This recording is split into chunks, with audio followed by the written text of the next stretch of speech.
Di ako naniniwala sa mga sinasabi mo. Bakit? Bakit? May nakapunta na ba doon sa langit? Para sabihin mong ganyan, ganyan? Ganyan doon?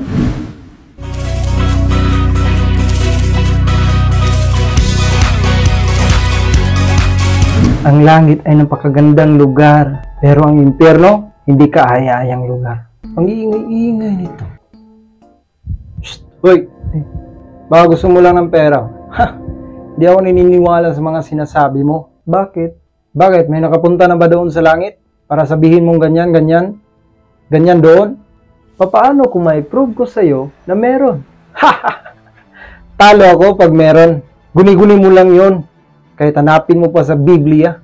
Maybe alam mo yung John 3:16, di ba? Yung sabi pa doon, for God so loved the world that He gave His only begotten Son, that whoever believes in Him should not perish but have eternal life. Before na verse nun, babasahin natin, verse 10 to 13. Sumagot si Jesus, isa kang tanyag na tagapagturo sa Israel, pero hindi mo ito alam? Sinasabi ko sa iyo ang totoo. Ipinapahayag namin ang nalalaman at nasaksihan namin, ngunit hindi ninyo tinanggap. Kung hindi kayo naniniwala sa mga sinasabi ko tungkol sa mga bagay dito sa mundo, paano pa kaya kayo maniniwala sa mga sinasabi ko tungkol sa mga bagay sa langit?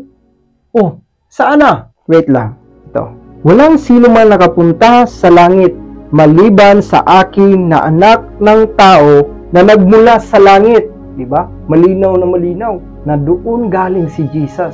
Kung ano yung nakita ni Jesus, yun yung sinasabi niya sa mga tao. Oh, sige na. Naniniwala na ako sa langit. Pero sa impyerno, hindi. Over my dead body. Kung naniniwala ka na may langit, mas maniniwala ka na may impyerno. Bakit? Dahil sinabi ni Jesus na merong impyerno. Babasahin natin. Sige nga, hanapin mo.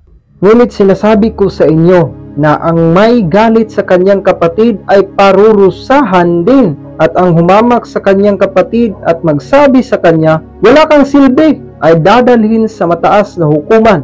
At ang sinumang magsabi ng ulol ka sa kanyang kapatid ay mapupunta sa apoy ng impyerno. Diba? Sobrang linaw. Marami pang verses na sinabi ni Jesus na merong impyerno. Pati ang kanyang mga disipulo ay nagsasabi about sa hell. Dahil sinabi yan ni Jesus, naniniwala na ako diyan. Salamat at binahagi mo sa akin ang salita ng Diyos. Wait lang. Ano palang dapat kong gawin para maging tagasunod ni Jesus?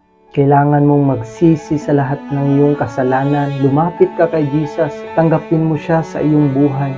Dahil siya lamang ang makapagliligtas sa iyo at sa lahat ng mga tao. Manampalataya ka ng buong puso kay Jesus. Siya yung daan, buhay, at ang katotohanan. Walang sino mang makapupunta sa langit kung hindi sa pamamagitan niya. Tara, manalangin tayo. Panginoon, salamat po sa iyong binigay na pagpapala sa amin. Ikaw na po ang bahala sa buhay ng aking kaibigan.